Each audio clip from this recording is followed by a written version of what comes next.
Searpoy? May? Williams? Okay, we do have a quorum. Since everybody's here, we're going to go ahead and start by going into executive session, then we'll hear Senator Nicola's joint resolution. I would make a motion to go into executive session. Do I have a second? It's been moved and seconded. All those in favor signify by saying aye. Aye. Those contrary, no. You guys appear to have it. You guys do have it. We were in executive session. We have SCR. I would now make a motion. To bring before the committee SCR11. Do I have a second? Second. It's been moved and seconded. All those in favor signify by saying aye. Aye. Those contrary, no. You guys have it. The SCR is before the committee. For the benefit of the members, this is the Senate concurrent resolution from Senator Trent that urges Missouri to uphold principles of federalism with regard to the ability of states to enact policies on elections and campaign finance. Is there any discussion on the SCR? Seeing none, I would now make a motion to vote do pass Senate concurrent resolution number 11. Do I have a second? Second. It's been moved and seconded. Madam Secretary, please call the roll.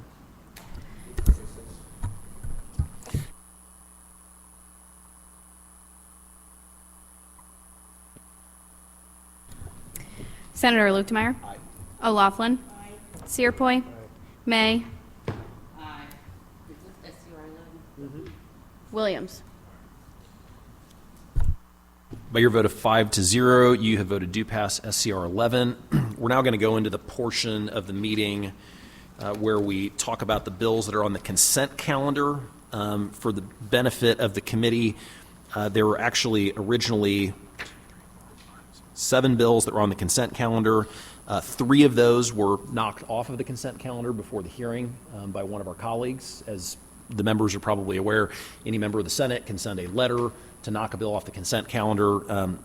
Senator Bratton, I think, sent out a letter knocking 3 of the bills off the consent calendar. So,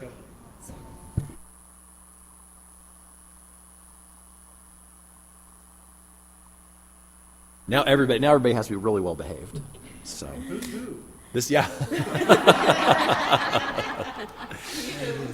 So the only 4 consent bills that we have remaining are Senate Bill 1613, which is Senator Mosley's bill that designates November 24th as Frankie Muse Freeman Day in Missouri.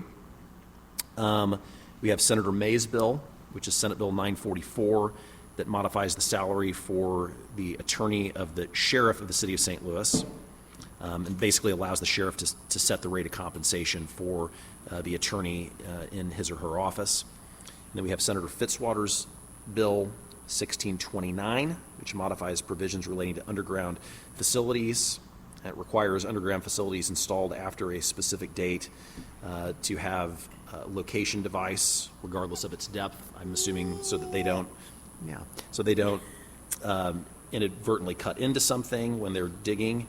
And then we have finally Senator Hudson's Senate Bill 1142, which modifies provisions relating to LLCs. And with that, I think what we'll do is this is kind of a open discussion to see if the members of the committee have any concerns about any of those bills remaining on the consent calendar. And with that, I'll just open it up for discussion. Yeah. Senator Searpoy. Senator May, on yours, is there no oversight on the sheriff, on the salary structure we're doing? Is it locally? You said there is there what now? It says that it's saying the sheriff shall set the rate of compensation for the attorney, and the attorney shall serve at the pleasure of the sheriff. Is there oversight of that, or? I mean, that's how they do it all over the state, and Is of it? course there's oversight because the sheriff can't go beyond his budget, which is funded Right. through And the he's Board of elected. Aldermen, who votes on his budget Right. and decides what budget the sheriff's office So this gets. process is common in other counties around the state? Yes, and so basically the only place is this hasn't moved, and we just made it comparable to everywhere else in the state. Okay. That's all we did. We Okay. just That made was my only question on that compatibility one. to Okay. everywhere else in the state. Thank you, Senator. Oh, look at him with the candle. That is so cute. Get it out of his mouth, though. Just the best way to keep a bill on the consent calendar, it turns out, is having a baby be part of the hearing. Puts everybody in a good mood. Any further discussion? And of course, Jim Ertle's here from Senate Research, so if you have any specific questions. That's the cutest picture, you know. So if you have any specific questions about the other bills, Senator Searpoy? I will. Jim, on Senate Bill 1142, that just seems really complicated for a consent. So it's not that complicated. Okay. Basically, a lot of them issue these certificates. They need, the Secretary of State is basically saying that they need this statutory authority to do it. It's basically saying that the LLCs and all the series that come underneath them. Not changing anything substantively, it's just giving them the authority to issue these certificates. So they can use them. Not changing any substantive laws, just allowing the Secretary of State to extend the statute. Okay. So does it make it easier for fly-by-nights to do something that's questionable? Okay. So basically, my understanding is that you know how you have a regular LLC, and then you have series LLCs that are under the regular LLCs. Well, you never see the series LLC, so this gives them authority to list the series LLCs on the website as well and issue certificates of good standing. So if you got, this is the way it was explained to me, so I'm explaining it to you the same way.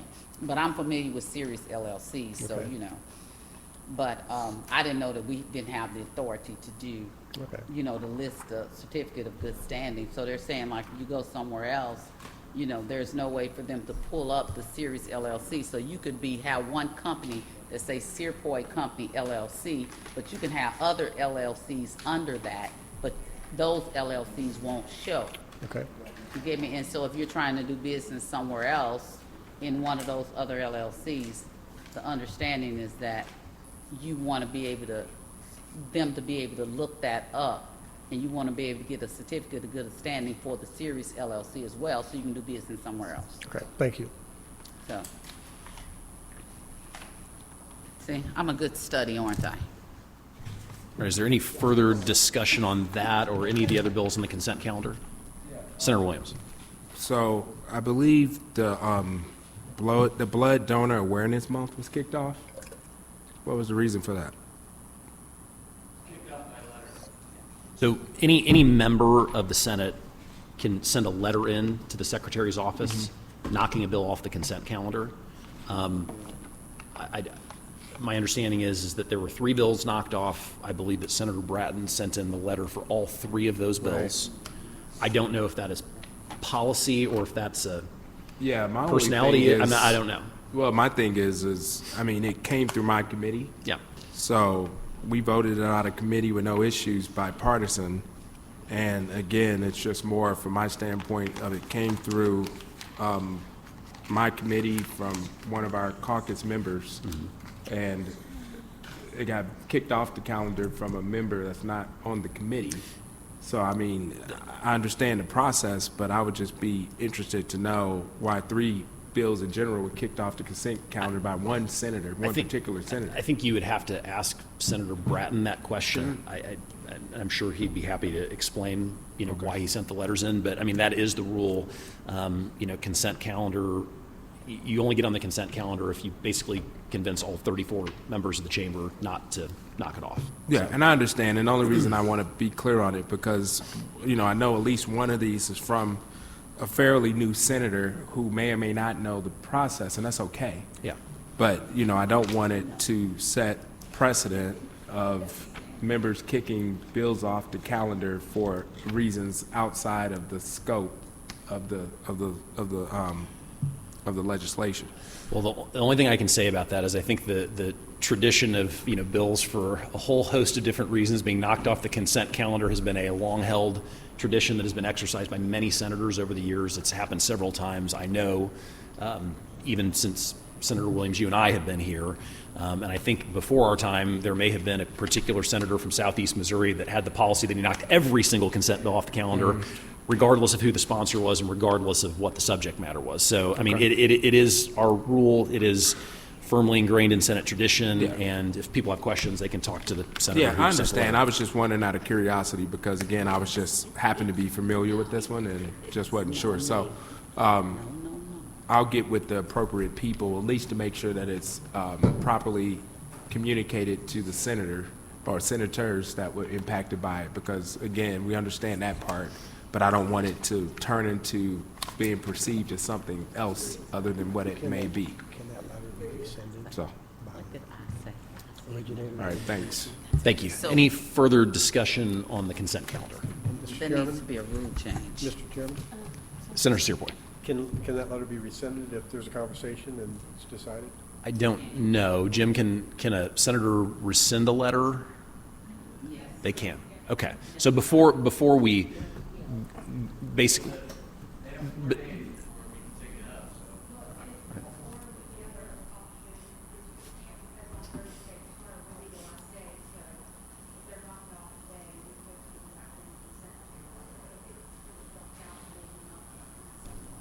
Okay, so basically there would be a one-day window in which a letter could be rescinded and a bill could still be preserved for the consent calendar. Okay, great.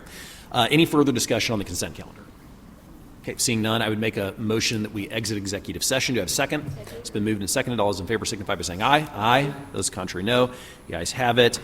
Next, we are going to go to Senate Joint Resolution 97. Senator Nicola, whenever you're ready. All the ones that weren't knocked off. Okay. There's no vote on them, they're just a Right, discussion. okay. Mr. Chair and committee, thank you so much for hearing my Senate Joint Resolution 97. For the record, I'm Senator Joe Nicola, representing Senate District 11 in the northeast corner of Jackson County. This resolution is really just a simple principle. Term limits should prevent career politicians, but they should not punish experience. This resolution would allow a member of the Missouri General Assembly to serve up to 16 years total in any combination of the two chambers. So under this proposal, a person could serve in any of these scenarios to fulfill the 16 total years of service. They can spend 4 years in the House, 12 in the Senate, 12 in the House, 4 in the Senate, 8 in the House and 8 in the Senate as it is currently, or all 16 years in either chamber. This matters because good policy takes time. It takes time to learn procedure. It takes time to understand complex issues.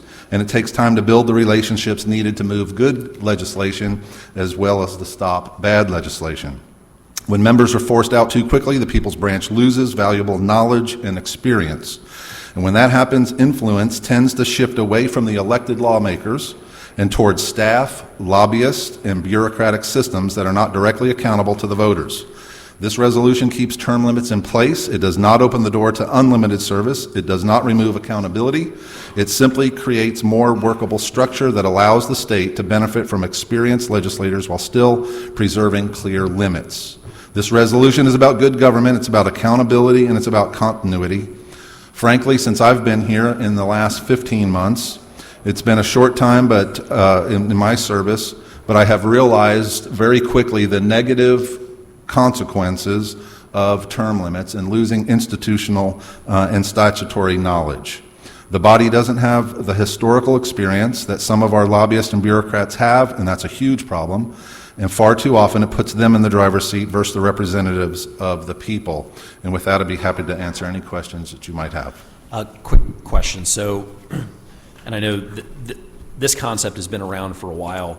Does the provision that you've introduced reset term limits for people who have already served? In other words, if somebody, let's say somebody's already served 8 years in the House, 8 years in the Senate, does this reset the clock where that individual will be able to come back and serve 16 No. years in either chamber? Okay, so No. if you're already termed out, or any term of service that you've had before this passes, that would be counted against your 16 years. Correct. And, Okay. and yeah, for just people that are currently elected now.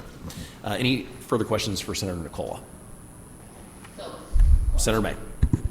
So you saying since I've already served 16 years, I can't come back? You can't come back unless you want to come back and visit, and you're always welcome in my office, Senator.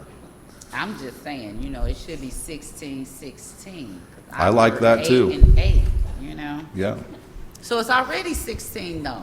It is. It doesn't change the number. It just allows you to serve more in one house or the other, in any combination. So you That's could, the only Oh, change. So you So could that- serve all 16 years in the Senate as opposed to 8 in the House, 8 in the Senate. Oh, Yeah. okay, that's what you're doing. Okay, very Yeah. good. Any further questions? See none. Do we have any witnesses in support of Senate Joint Resolution 97? Any witnesses? Any witnesses against Senate Joint Resolution 97?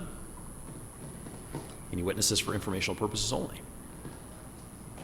Seeing none, that will conclude the hearing on Senate Joint Resolution 97. No further business coming before the committee. I would make a motion that we adjourn. Do I have a second?